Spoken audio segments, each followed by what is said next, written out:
Xeni Jardin is self-described on the Boing Boing website, the website that she helped found, as a tech culture journalist and internet explorer. I think that that is an understatement. Xeni is one of a kind, really, and Boing Boing, if you're not familiar with it, is a wonderful site for kind of interesting things, goofy things, scientific things, fascinating things of all kinds, and is always the most eclectic of sort of an assembly of stuff. For instance, from yesterday's top 4 stories, the top one was Tom the Dancing Bug.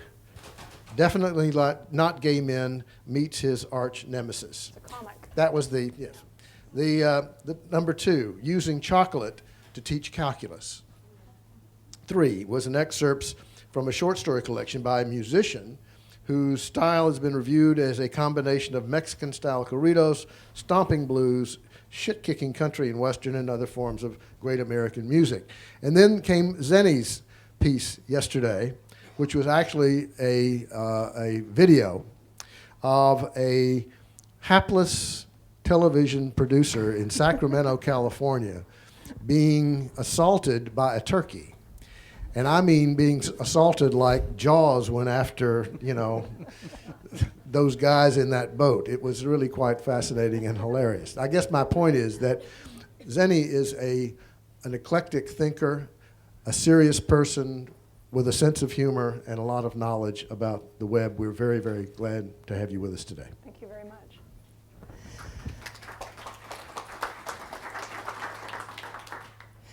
Well, I want to, in turn, introduce you to our esteemed guest today, Miles O'Brien. I first met Miles, I don't know, I think it was maybe 6, 7 years ago when I was a guest on his American morning show on CNN. For those of you in the room who are not familiar with Miles, he is a 30-year veteran broadcast journalist. I know you hate the word veteran, but you've been doing what you do for 3 decades. 17 of those were with CNN as an anchor and a reporter, primarily focused on science and technology and space. Miles, when I think of space reporting, I think of Miles. Covered how many space shuttle launches was it? Oh, about 45 or so. 45 or so space shuttle launches and many other historic events related to our exploration of space. When CNN shut down its science and technology division, as personal disclosure here, I had hoped to work with CNN. I actually went to interview with John Klein and some of the other guys there and met Miles around that time. A little side note, when I went in for my big interview with John Klein, I told him, the first thing he asked me was, what does 1337 mean, Xeni? What does 1337 mean? Because you wrote something about one of our anchors. You said he was 1337, and I really want to know what that means. Are you trying to insult our anchor? And I said... He was looking for an excuse to fire me at that point, so... I said, no, that I was just making a joke that Miles O'Brien, despite the fact that he's with a big TV network, is leet. It's a hacker slang for someone who really knows their stuff. And Miles does. I didn't end up getting the job at CNN, and Miles ended up leaving when they closed down science and technology. At Boing Boing, we started an online video project called Boing Boing TV. We ended up collaborating a few times, and there was this interesting period for you where you began exploring the internet as something that was just as valid and far more freeing than what you'd been doing with this big news network. And from there, Miles went on to PBS. He's done work for Discovery, and then on PBS with Frontline, with NewsHour, some work with Nova as well. Lots of different stuff, but I feel like your work has become even more interesting since you've left CNN. Well, thanks. Yeah. In the absence of gainful employment, I figured out something to do, you know? So I thought it would be interesting for all of you here, since the theme of this event is politics and media, but also looking forward to the future about where our news will come from, what platforms will emerge as viable platforms, not only in terms of their ability to disseminate information and to generate conversations, but how folks like Miles and, frankly, like me, will be paid for that work. Where's the business model? Where's the sustainability model? So to that end, I offer you a case study, Miles O'Brien. And another little aside I want to share, Miles is a pilot, and he reports a lot on aviation. He did this amazing series for Frontline, Flying Cheap, which was And followed Cheaper. by That was the a sequel. follow-up, a sequel Flying called Cheap Flying is just Cheaper, coming up, I think. We'll have to work on that. which should terrify any one of us who fly commercial here in the U.S. But so he flies a two-seater, four-seater Cirrus, yeah. four-seater Cirrus, and flew here today, just barely missing this storm front that we're dealing with now. So Miles, I thought we'd begin, if you could just share a little of how you ended up in the news business in the first place. What was it that brought you here? And I think there's a local connection, if I remember right. Yeah, well, I grew up in Detroit, outside of Detroit, and no one I knew was in the media business. But I always had a fascination with writing, with photography. I started a newspaper, an alternative newspaper at my high school. I was the editor of the yearbook and so forth. It was just something that fascinated me. But everybody I knew, one way or another, was involved in building automobiles. And so it didn't seem to me that something as fun as this could actually be a job. And so one thing led to another. I ended up at Georgetown majoring in history. And again, I found myself spending a lot of time at the newspaper offices there for no credit as the editor there and so forth. And eventually it occurred to me that you could actually make a living doing this. And I took an internship at WRC / NBC on Nebraska Avenue, and really never turned back. I became instantly fascinated by the business, and the fact that you could actually make a living doing it made it very interesting to me. And so at the end of the internship, they offered me a job, midnight to 8, ripping wire copy. Remember those days? Actually had to distribute it around the newsroom, and I was off to the races. Matter of fact, I left with a semester to go at Georgetown. I figured I'd go back, and I just started going back last semester. So eventually I'll get my undergrad degree. We're both college dropouts, but now I Yeah. like to say just like Steve Jobs. And Bill Gates, Right. for that matter. So take us to how you ended up at CNN from there. Well, So you did not study science, you did not study technology as a major. No, I ran away from science. Uh-huh. I thought it was terrible. And we can talk about that later, because I think I was a product of the educational system in this country that doesn't teach it very well. I think I had a natural affinity for it, but I didn't realize that because I don't think I was taught it very well. I was here in Boston. I was working in local news at Channel 7. At the time, it was operated and owned by Dave Mugar, and there was a significant cutback in the newsroom, about a 40% cut. I survived the cut, but I wrote a little op-ed piece which appeared in the Boston Herald, and it was not very complimentary toward Mr. Mugar and his operation, and so I was fired. And so I fell on my sword, and I ended up over at the, remember the Monitor channel? Christian Science Monitor channel, and which was a fascinating place. That was an interesting story in its own right. And I was sitting in a cubicle one day working on a story of the day, and at the time it was fascinating because I was at the Christian Science Monitor channel, and Magic Johnson had just announced he had HIV, and I was assigned that story. You can imagine the editorial complications that I had to deal with the Christian Science Church and managing those scripts through the process. But I was working on one of those one day, and the person next to me hung up the phone, and she was kind of gasping. She said, "Do you know anything about science?" I said, "No, why do you ask?" And she said, "Well, you know, CNN is looking for a science correspondent." And I said, I don't know much about science. I know a little about CNN, however. And I said, "Are you going to apply?" She said, "Oh, no, I'm afraid of science." I said, "Well, do you mind if I take that name?" And she said, "Fine." So I called up Bailey Barish, who was the science editor at CNN at the time, who is former molecular biologist. She was a real scientist.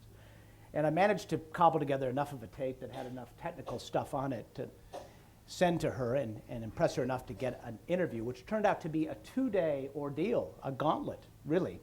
Written test, verbal test. They sent me out on a story that I had to produce and shoot. They made me, of course, read it in front of the camera and so forth. And I flunked horribly. I mean, they asked me, this is 1992, and they asked me about global warming and the ozone hole and how the two relate to each other, and I knew nothing about any of those things. So I was the history major, And Couldn't so you just Google it?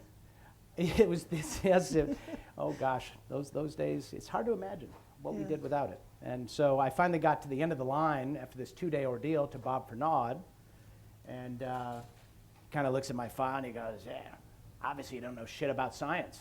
And, and I said, this is being streamed out, you don't know doo-doo about science. And, and I said, and that's, you know, it's one of those critical moments in anyone's career. Well, what do you do? I just dropped back 10 and threw the Hail Mary, and I said, and that's why you want to hire me. And I said, you know, because you, clearly, because I had done this story, the story was fine. I said, I'm not afraid of science. I may not be a scientist, but, you know, CNN is, after all, you're going after essentially fifth graders, if you think about it, in some respects, a lay audience. Certainly not, it's not like I'm writing for the journal Science here. You want somebody who's not afraid of the subject, and that's why you want to hire me. And I thought at that time that that was a bit of a stretch, but it's actually very true. And so I ended up having a 17-year education in science, which would be the envy of anybody, because I got to learn it from the Nobel laureates. It was great. And much of that was focused on space. Yeah, well, I mean, I was already a pilot, and I always had an interest in that. And Your family, there's a family connection. yeah, I'm actually a third-generation general aviation pilot on both sides. My grandfather, who was from Boston, had a 1933 Stinson ER Reliant, which he kept at Logan Field back when it was grass, and he was a wool trader, and he would use the airplane to fly around to the mills in upstate New York and sell wool, and so I guess it was in my blood. Wow. So space. Space, well, when I arrived at CNN, John Holloman was the space correspondent. He was a CNN original and a great guy, good friend of mine, and I was kind of, as the science correspondent, I would buttress his coverage and helped him out in any number of ways. And when it came time for John Glenn to fly in the shuttle back in October of 1998, Holloman got his wheels turning and called up Walter Cronkite and asked him to participate in the broadcast, the CNN broadcast of John Glenn's return to flight. And at that time, CBS wasn't utilizing Walter at that time at all, and he said yes. And so that was, everybody at CNN was quite excited about that prospect. Unfortunately, and sadly, John Holloman was killed in an automobile accident about 6 weeks before that launch. And so I got called into Tom Johnson's office, who was running CNN at the time, and literally on the day of Holloman's funeral, and he said, I need you to go up to New York and convince Walter to work with you on this launch.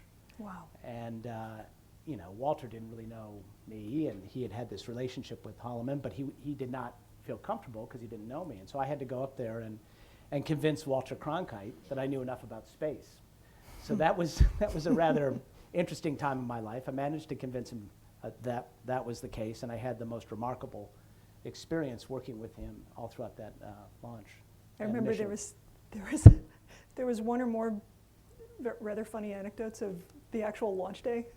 Well, you know, it was interesting because, you know, one of the things which I didn't realize is, I don't know, is Rick Kaplan still here? But apparently, Walter didn't typically wear an earpiece during his broadcast. You know, and if he did wear an earpiece, he never had the producers in his ear because he always had Sandy Sokolow kind of underneath the desk handing him the cues. You know, so we had to hire Sandy on top of that, which was great too. But so you know, there was kind of this, you know, hearing issue as well. He was at that point rather hard of hearing, and he was 82 during the mission. I turned 82 during the mission.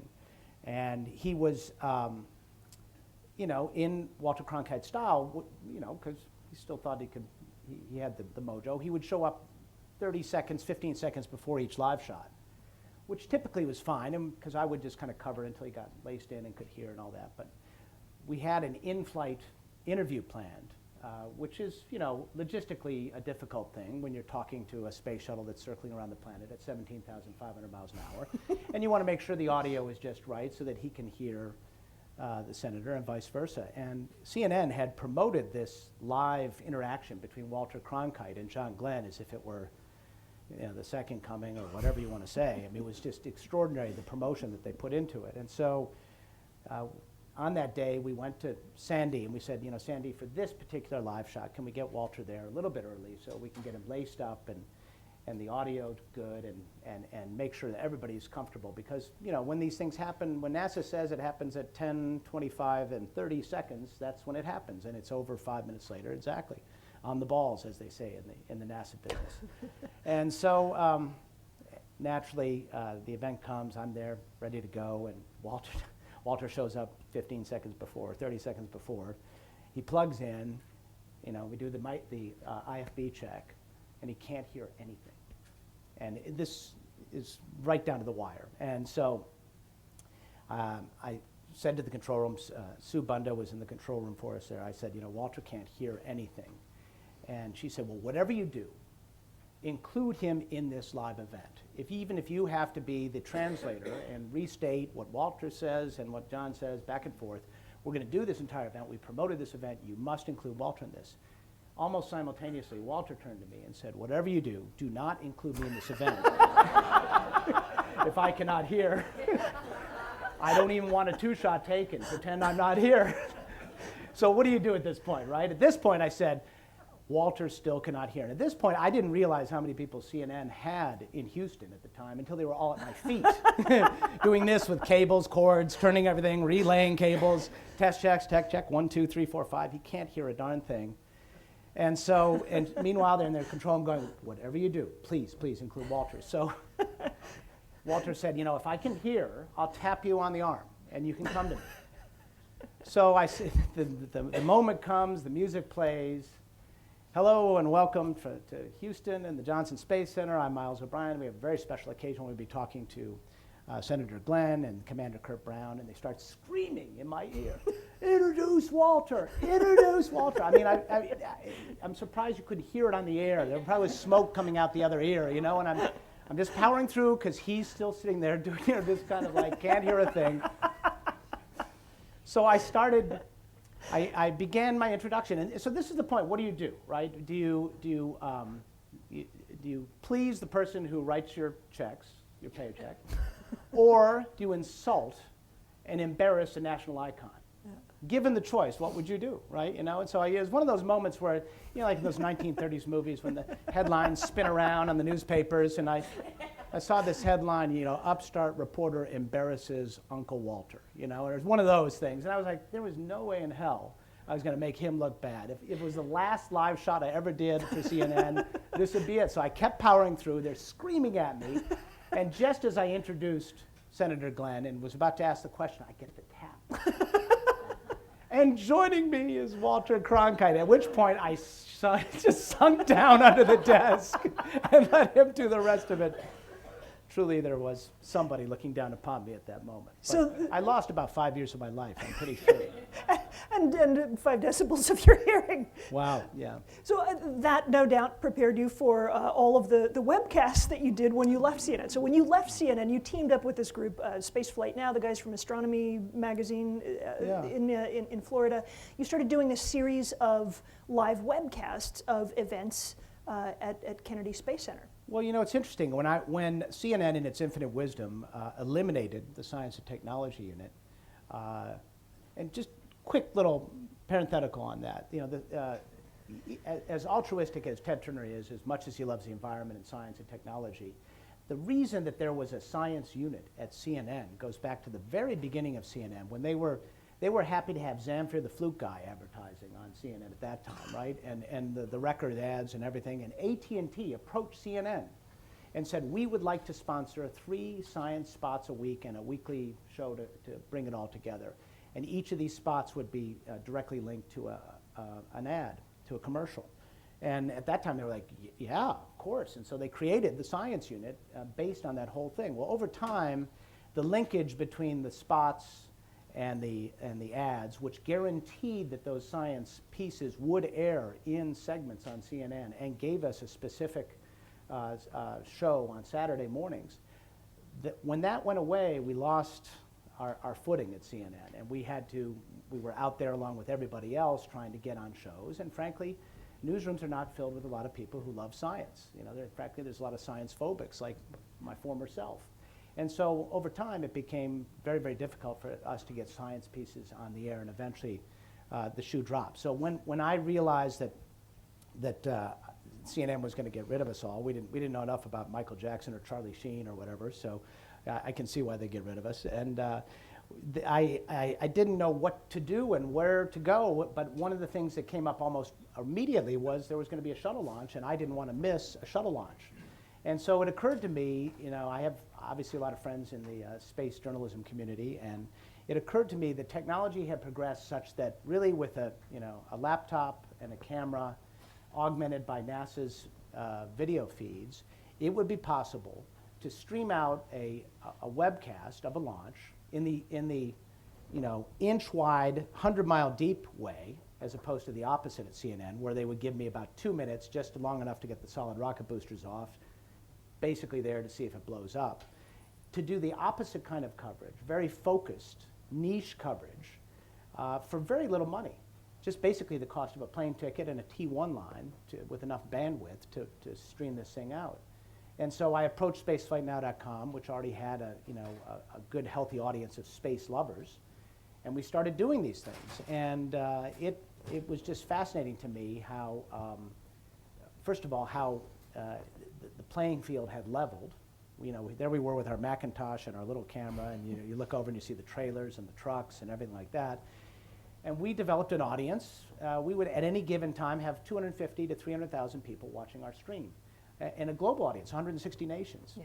So the light bulb went on in my head that this is really the notion of broadcasting has its place, but there is also a space for providing a very tailored type of coverage. An audience will find you, an audience that has a deep interest in something like that.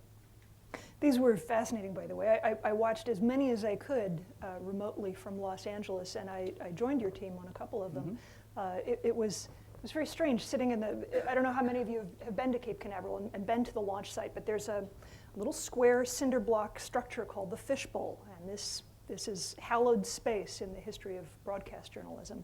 It's where the very first launches were covered by news crews. Yeah, this is where they conducted all the news briefings before the launch of Apollo 11 and so forth, is in this little squat cinder block building. 5 feet away from this is where Miles and his crew were doing this live webcast with a T1 line, a whole bunch of coffee, and a few MacBooks. And what they did was richer and more informed, and for me, more fun than any of the major news networks' coverage. Well, in full disclosure, we monetized it in a novel way, which I'd be interested in your thoughts and questions on it. Instead of rolling spots, I approached Lockheed Martin and Boeing and United Space Alliance, all the big contractors in the shuttle program, basically all the people that I would go to populate a 6-hour webcast with guests. And I said, would you like to sponsor a block of time with me for your guest? In a sense, sort of almost an advertorial approach. And I said, you can't, I'm still asking the questions. You can't provide the questions. We're going to disclose to the audience that this is a advertiser-supported segment. And I walked into this with a lot of trepidation. I never talked to anybody on the phone about paying for ads or spots or whatever. So I would have been fired immediately at CNN, of course. So what was interesting about it was, and I deliberately did this, was I'd sit these guys down. These were guys who I would interview anyway, and we'd have 15, 20, sometimes 30-minute interviews with them. And I would ask them every hard one I could come up with. But it was in the context of a 15 or 20-minute interview, which allowed for a full range of questions.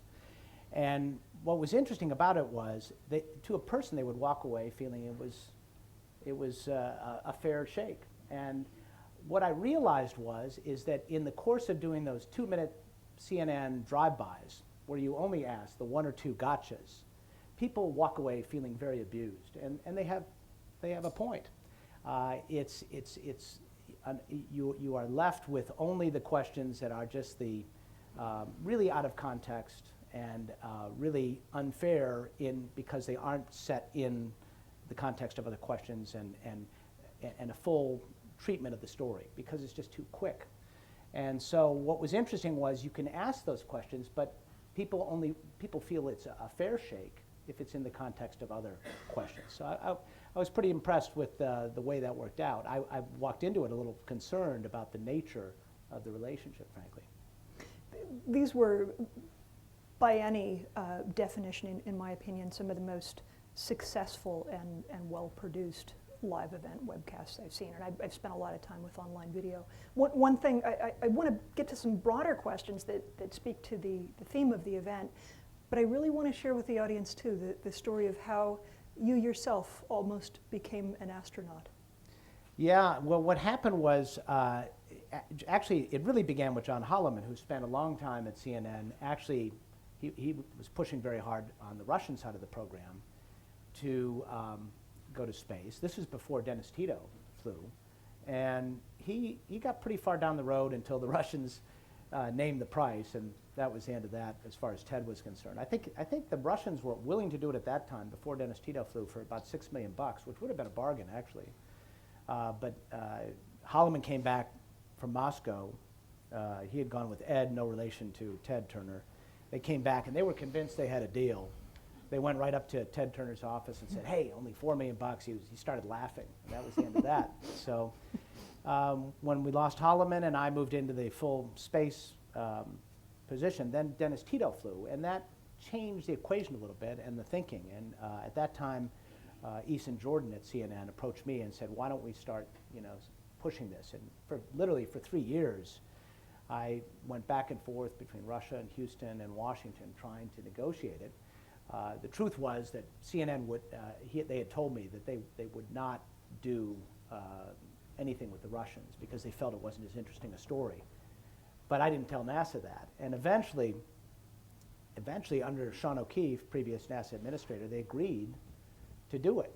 And we were set to announce this about 10 days after Columbia would have landed in February of 2003. And of course, when we lost Columbia, that was the end of that agreement. But what could you do? That's I guess that's one thing Walter and I have in common. He would have flown on the shuttle were it not for Challenger. For me, it was Columbia. But it's not too late, Miles. Yeah, the shuttle program may have ended, but there are many more craft. I'm doing an event with Richard Branson on Tuesday in Las Vegas. Yeah. I'm going to pin him down right there. You need to be on that first Virgin Yes, Galactic that's flight. right. That's right. Well, much of what you'll be talking about throughout this event here at the Shorenstein Center, all of you here in the audience, has to do with media and politics. And thinking about that theme, I started thinking with you, Miles, about the role of government in promoting and ensuring science literacy. Without a science literate population, without education that gets people excited and engaged and feeling confident about science, math, technology, space as subjects that they can own, would you have a job?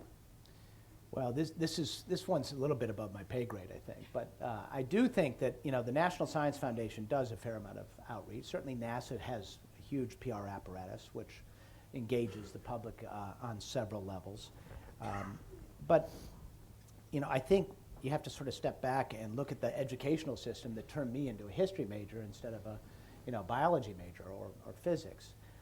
We don't teach science very well to kids. We take what is actually as exciting a subject as you can imagine, about adventure, about exploration, about mysteries, and we turn it into memorization of the periodic table. And we lose people along the way. And so until we address this in a fundamental way at the early stages of education, and we lose kids in the middle school time is when we lose them. That's when science becomes uncool, it becomes a little too complicated, it becomes less interesting to people. Until we can keep people at that point, everything else will not follow, including interest in science in the mass media, and engage, getting the U.S. public behind a notion of science in a more educated way. I mean, we do have a fundamental issue here. If you look at the political campaign on the Republican side, there seems to be a vehemence against knowledge, in particular science. You've got a candidate who's running for president who doesn't believe there's global warming, and his state is on fire. There's a little disconnect there. They may as well be flat earthers. Well, yeah. They may be. They may be. That's possible. We should ask them. I don't know. Well, when CNN shut down the Science and Technology division, I felt like it was really downhill from there, for not only for CNN but for other networks as well. There seems to, broadcast news was never very kind to these topics, and with this market becoming increasingly competitive, with the economic situation becoming increasingly dire, this is the first baby to be thrown out with the bathwater. But do you feel like there's overall worse access, less access to science information because of that? How much of a difference has that made? Yeah, I looking at it now with a little more perspective, I can see why science doesn't fit into the business model of cable news right now. Cable news, it's about politics, it's about people, lots of live shots and people opining on various things and offering their spin. They don't go out and spend as much time and effort on stories as they used to, and that goes for any subject. And so science became the fish nor fowl thing. So I get that for the cable news entities. There still is a lot of good science programming out there. I've learned the value of public broadcasting, and maybe that goes back to what some of the government role should be, is in supporting public broadcasting and not making it a political football. But there is really excellent science programming on PBS with Nova and Nature. And on the NewsHour, the grants that we have, some of it comes from the National Science Foundation, going back to your point, some of them from foundations, make it possible for us to do science programming that, frankly, I couldn't do at CNN. I do 10, 12-minute pieces for the NewsHour, and they're just pleased to have them. To do a 10 or 12-minute science piece on CNN, that would require an act of Congress. I mean, this is I still don't understand how you can be on 24/7. I think that's the most time you can have, and yet. Wait, let me Google that. Yes, and yet, if I got 2 minutes for a science piece, I was happy. So it's out there. Going back to your question about whether people are interested, it's whether people want that content. I think there is an audience out there. I wish it were a little bigger, but there's stuff out there. The stuff you see on Boing Boing. While we were making fun of the turkey and all that, you have a science correspondent there, Maggie. We do. We have a full-time science extraordinary, editor. and a full-time science editor. It was extraordinary. Her pieces are insightful, excellent, in-depth. And that's just one example of the kind of content that's out there if you're interested in finding it. So online is one place. Well, It's kind of independent publications. I think these niches are being exploited by people like me, like you, and the world can, because of the changing nature, because of the tweets and all the ways we have to connect with each other, people will find you, people who are interested in that subject. The concern, of course, that everybody has in all this is that we're all preaching to our individual choirs, and we're not, the serendipitous nature of learning something just by casually turning on the TV it may be gone. But I'm convinced that the 250 or 300,000 people who are watching our 6-hour webcast of those shuttle launches, they weren't all the choir. That was expanded and amplified in the exponential nature that social networking affords. So I think the content is out there. I think if you want to learn about science and technology, you can. There's a lot of places to go. I still think we got to work on the problem of making Americans a little better science educated. You have college-age son and daughter, 16 and 18. How do they get their news, and do you feel like they have the same kind of access, that same kind of ambient access to space technology and science information that you did at that age in your life? Yeah, they don't watch television in the sense that we all watch television. No. They're on the screens, and they're what is it? Is it Stumble Down? Stumble Upon? Stumble Upon. Yeah. That's what my son loves. Boing Boing gets a lot of traffic from Stumble Upon. So it's like a link sharing Facebook. service. The bottom line is, I think anything my kids do. My son is a plebe at the Naval Academy, so right now he's kind of locked down. But my daughter is a senior in high school. Everything they do involves a two-way transaction. The notion of broadcasting, of a one-way trip of information, I think, is an anathema to them. And I discovered that doing these webcasts, how powerful it is to have a conversation we would be doing, as we'd be doing these 6-hour webcasts, we'd be getting tweets and comments in. And I'd literally, if I forgot the mission or the person who was on a mission, I'd ask the audience, and they'd give me the answer in a millisecond. So it really was a two-way street. It was an extremely powerful experience and so different than broadcasting. And I think that generation, my kids' generation, absolutely demands that kind of interaction. News is something to be shared, not to be consumed. So this idea that the internet is making us dumber, you're not buying it? No, I don't buy it. I don't buy it. Yeah. Let's, we think some questions from the audience, shall we? Yeah, great. You started to talk about, Boing Boing as a place for serious journalism as well as, crazy turkeys. Now be kind. No, I'm quite serious about this. She calls herself the cat lady of the internet, so be careful here. As you think about models for delivering news of all kinds, in your case, science, is the Boing Boing model one that is going to be something that is going to be emulated and copied repeatedly? And is that, in your opinion, an effective, good, and big way of delivering important information? And how do you go about the mix of turkeys and other stuff? We like to joke internally that Boing Boing is a mix of kittens, news, and righteous outrage. And on any given day, I haven't seen the post today, I've been busy preparing for this, but I imagine you'll find goofy internet pictures, righteous outrage about, Apple or Dell doing something bad, and some big news event. We've been doing a lot of coverage of the whole Occupy Wall Street movement and WikiLeaks, which Ken Aletta was talking about a little earlier. The shortest answer is that Boing Boing is whatever its editors and contributors are obsessed with on any given day. We're wonky and obsessive about science and politics and technology, but there's one editor who is nuts about ukuleles, and another one who you can't get him to shut up about homemade clocks. I have tried. And then there's me, with the animated GIFs. The business model behind Boing Boing is very much a happy accident. I wasn't a founder of Boing Boing in the 80s when it was a zine, but I was one of the founding partners when it became a business. I don't know if we will emulate Boing Boing's business model 5 years from now, because so much is changing in ways that are sometimes frightening to us about the online advertising market. We're thinking about new models of sponsorship along the lines of what Miles was describing earlier for the webcasts. I don't know exactly where display advertising rates will go in the future. The shortest way to describe kind of where we are and what instructive lesson there may be for anyone else is that we have always kept our overhead as lean as possible. We're a virtualized company. We don't have one physical location where more than one person works at a time.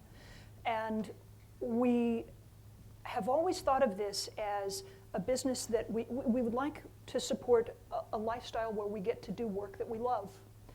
We've been offered opportunities to cash out, to sell, and we always just ask ourselves, what would we rather be doing than this? This, which also gives us freedom to do work in other organizations or write books or do whatever. There's nothing. So keeping things lean, truly doing what you love, and keeping at it, waking up every day and doing that work, that's the best instruction I can offer anyone. But I think key point is there's no editorial hierarchy at Boing Boing. Each of the individual partners, main people involved, post on their own, and you don't approve their copy and vice versa. So that kind of haphazard nature, I think, becomes the charm. Yes. It certainly becomes the character of Boing Boing. Sometimes, on some days, that's a good thing. On some days, perhaps it's But if it filtered through one limitation. individual, it wouldn't be the same at all. Yeah. It's a fun experiment. Please. Hi, Shirley Lord Rosenthal. My late husband, Abe Rosenthal, created Science Times for the New York Times, and the business department said he stole Tuesday. They were furious. but in the end... They're still going, thank God. It was a great success. And Joan Gans Cooney created Sesame Street. do you think, it was only today, sitting at breakfast, that someone said the LA Times had cancelled its science coverage, and I was shocked. Yeah. I just had no idea until hearing you about CNN.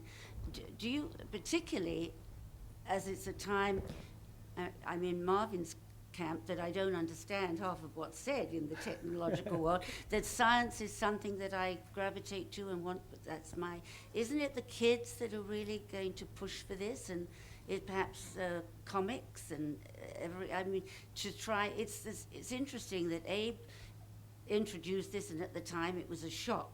That will you take a column on computers, back late 60s, 70s.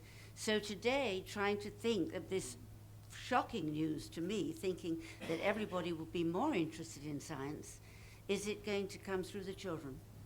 You would think they'd be more interested in science, wouldn't you? But I think, first of all, I've never met a kid who isn't a natural scientist. Why is the sky blue, Daddy?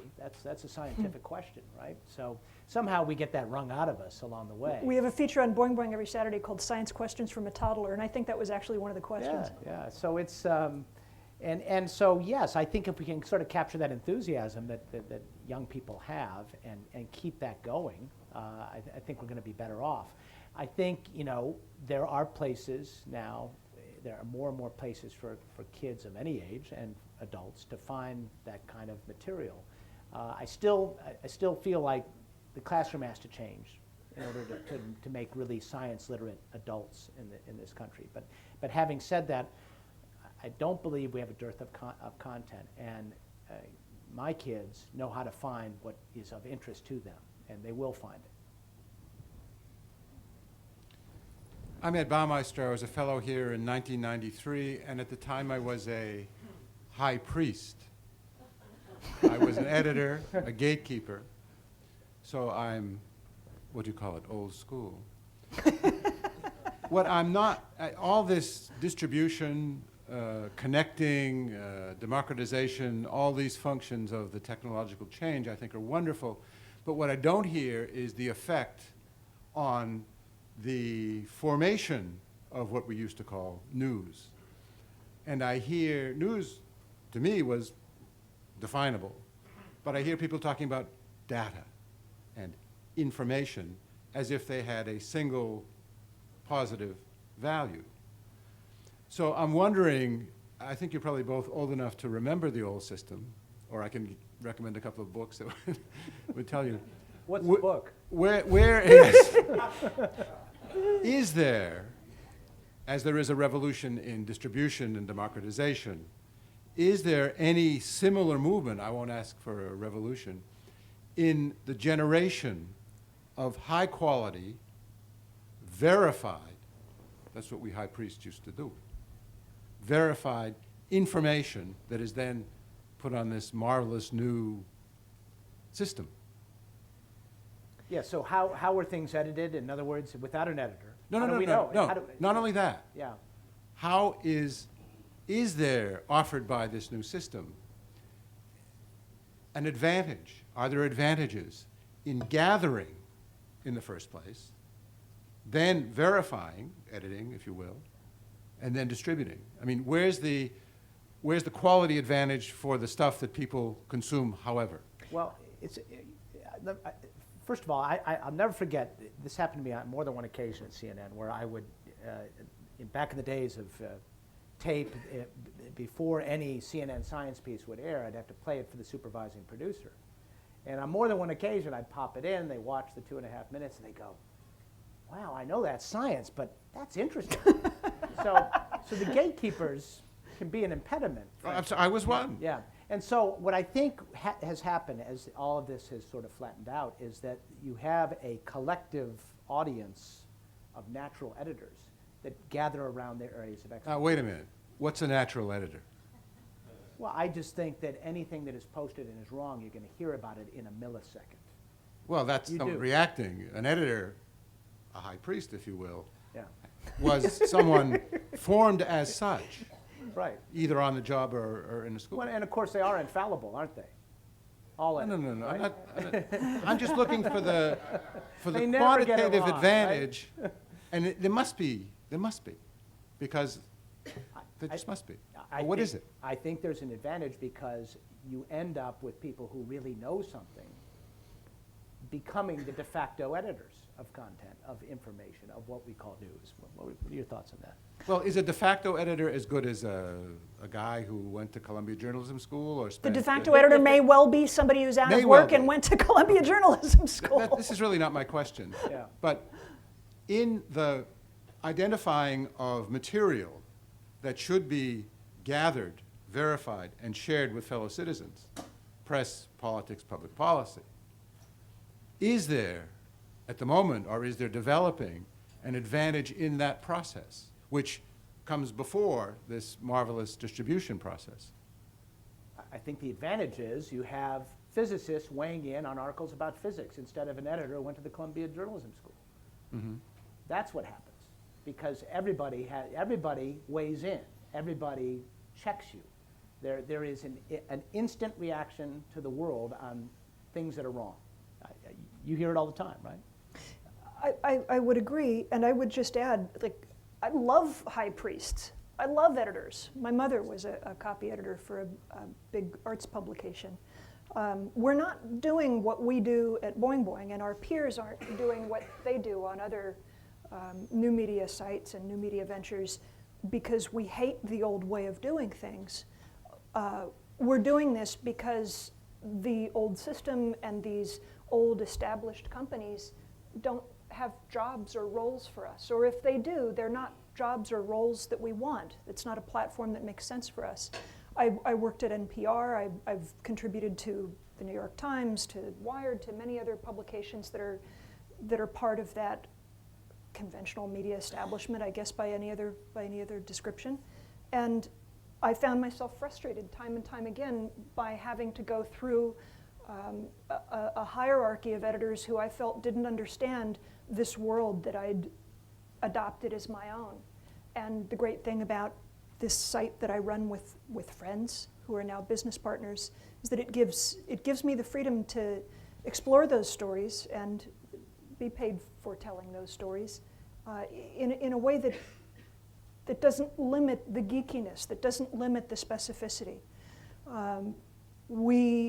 I think that process, that kind of naturally evolving process, puts more pressure on the reporter to do their job right. And within 5 seconds of putting out a post every day, even if it's just something stupid about one of the animated cat gifs, if there is any lack of specificity, or if I've blown a little detail, 5 seconds, 10 seconds, I'll get a correction. I'll give you an example.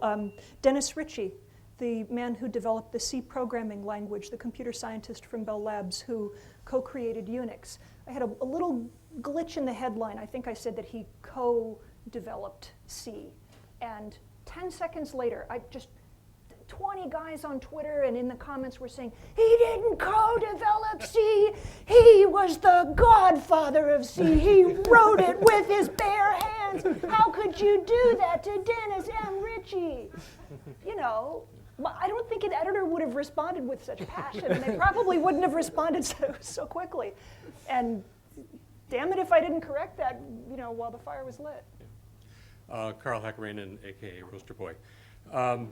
The point that we're discussing, I think, one is, this is a very new. I'm not even sure we can call it a process yet, but it reflects more of the peer review process in real time with a much broader audience. So instead of having a panel of 12 selected experts reviewing an article, you now have the Twitter sphere, which can bring down wrath as needed or spread the good word very quickly. So while it is a new and evolving model from the old editorial structure, the vetting that goes on in real time for lots of this content is I think, very, very intense with people who are passionate about what they're doing and also damn smart. Yeah. And that's the important thing. And what it means is that for some of this stuff, it will not be settled. I mean, there are lots of nuances regarding climate change. There are lots of nuances regarding the data produced by government on any manner of things, some of which is fueled politically, some of which is fueled, as we look at, for example, the recent rulings or recommendations regarding screening for prostate cancer a couple of years ago, mammograms, intensely fought debates over what should be matters of science, because it is real people. Jeff Jarvis going off the rails really on some of the discussion regarding the prostate screening, but based on taking science as we understand it now, in all of its murkiness and all of its muddiness, and trying to apply it to real lives. What do I do today, as a guy in his 60s? Do I have that screening or not? And those are hard questions, and those are real questions. But that is being slugged out because science is not a settled thing. It's not an encyclopedia. It's not given down from the high priest. It's an evolving process. And this new system, which is also, the wonderful scene from Wallace and Gromit, The Wrong Trousers, where they're building the railroad bridge as they're driving over it. That's what we're doing. And I think we've got to, we don't know where the other end is going to touch down. For sure. Nice. George Mokray, independent scholar and fellow happy mutant. Right on. Hi. How are you doing? G Mo. You guys have a secret handshake or something like that? If I told you, Yeah, well, that's it. thanks. I'll find it out WikiLeaks. Right. If we're talking about politics and media, you brought up something in passing that I think we should spend a little bit more time on. The fact is that, by my recollection, there's one Republican candidate for president in the debates who actually believes in climate change and other parts of science. There may be, Buddy Roemer doesn't get in the debates, but so I Yeah. don't know what his position is. But you do have a kind of political tribal system now where one tribe rejects a lot of science. How do you talk to those people? How do you interview politicians who don't believe in facts and figures that are down in black and white, that 97% of the experts in the field who devoted their lives to it say this is what's happening to the best of our knowledge and the best of our ability? You talk to them very slowly, one syllable at a time. And No, I don't. Bring a translator. I don't know. Yeah, no. It always reminds me of Pat Moynihan's famous comment: "You're entitled to your own opinions, not your own facts." And that's where we are right now. And somehow that it has devolved into that. But politics and science don't mix well because the processes are so different. It's debating society versus peer review, and it's an apple and an orange. It doesn't mix well, and the fact that the debating society doesn't appreciate what peer review really means is a real problem. And frankly, I hate to harp on it, but goes back to our fundamental lack of appreciation for science in this country, and the fact that we are not scientifically as well versed as we should be collectively. And I think as long as the American people don't understand science fundamentally, that political gamesmanship will continue.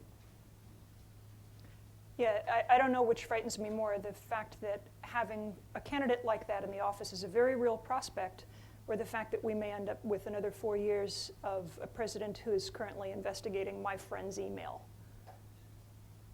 Jake Applebaum, that case terrifies me. This is a guy I know. They're going after email data for the past 2 years from one of the developers of the Tor project. My email's in that batch. Yep. Am I an enemy of the state? Yeah, it's not good times for technology research. Yeah, NSA has a large warehouse where they're storing a lot of information. I hope they have Boing Boing's archives in there too. They're capturing this as we speak. Yes. So, Hi, my name is Nico, and I'm a adjunct lecturer here at the Shorenstein Center. But in the earlier kind of discussion about editors and the role of editors, it seemed like it's from what I understood you said about the Boing Boing model. it's like an economic necessity that you can't really afford editors, right? Yes. Not necessarily about the potential value they might You add said it to more them, right? succinctly than I did. That's exactly And it. so I'm kind of wondering about when I look at online models for journalism, I don't really see any that support any real scale. Like I don't know how many people are employed by Boing Boing, but it seems like it's not more than 10. You're correct. And so I'm just wondering about, do you think that's mostly the future of online models for journalism, at least ones that make money, is that they're all relatively small scale? And what are the implications of that for the kinds of coverage that's possible? Are there any ProPublica people in the House? So we love ProPublica, and we look to you as an inspiration. We look to you as inspiration and hope, and an experiment that's kind of living itself out in real time that might point the way towards something else that's possible. You asked about the future. I don't know about the future, but I do know that that is a pretty good reflection of the now. That a number of the other organizations that we Boing Boing consider to be peers are kind of functioning on that as lean as possible, as small as possible. Unfortunately, there's not a lot of room for secondary editorial staff to sort of support the main reporting staff.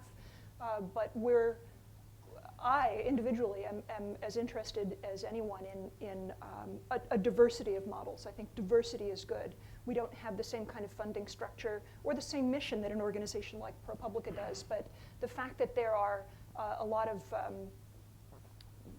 semi-disenfranchised, frustrated, talented writers and reporters and editors out there trying to figure out a place in the world for their work, for their ideas, for their passion. I think that's a good thing. I think I always like to make the kind of the retail analogy. I think we're in the boutique era of journalism, and boutiques can coexist with Walmart as long as they're offering true value added. So it's kind of like the long tail. We're in a long tail era because technology has enabled Boing Boings and Miles with his camera and his laptop to reach an audience. And it's hard to imagine what I do scaling up because it's kind of got this little narrow niche, but there is a business to be had there, a smaller business. On top of that, there'll be people that will aggregate all those little boutiques and make it easier for you to find them. But I think that's where we are now, and I don't see that trend changing anytime soon. We got 1 minute, so this will be the last, I guess. Hi, my name is Alexei. I'm a student at the Kennedy School, and my previous education was in mathematics and science. My question's about, I guess, you were speaking about the first of all, the sort of poor state of science understanding in the public in the U.S., and I completely agree. But you also mentioned sort of this, science and technology is leaving sort of mainstream media because it's just there just aren't enough people who are asking for it, and sort of this idea of the media is driven by supply and demand. I guess my question is how much can we sort of just pass this off in a way as well that there just aren't people out there who want this, and how much is it really a fact that if you're not hearing about this as a child and media isn't telling you about science and technology and society isn't telling you that it's important, I mean, isn't that just reinforcing the cycle? If we really expect people to go out as adults or even as young people and ask about science and technology, well, we've already created a system where they can't do that because we haven't given that option to learn about it. So do you think there's any sort of I guess, especially for public airwaves, not really, I mean, just generally for television, I guess, less so than the internet, is there any sort of moral responsibility that should come into play in this, or is it simply a sort of supply and demand? You need to make money as CNN, so you should show, sex and violence because that's what sells. Yeah, I mean, it's a dive to the bottom. There's no question, and it's all about profit. We know how that all works, and when Marvin began at CBS, the news divisions were there for other reasons besides profit, and those days are long gone. And so I think to look to the mainstream media and say, why don't you do this because of some sort of noblesse oblige or altruism, that's not going to happen. What heartens me is my kids don't watch that anyway. So if you're concerned that my kids are not getting enough science because it's not in the CBS Evening News or on CNN, they're not there anyway. So we'll find them by other means, and we are finding them by other means, and let the mainstream news entities march on and do what they do and make their money, but just, you know, consider that the content is narrower than it used to be. Thank you both. Thank you. Pleasure. Pleasure.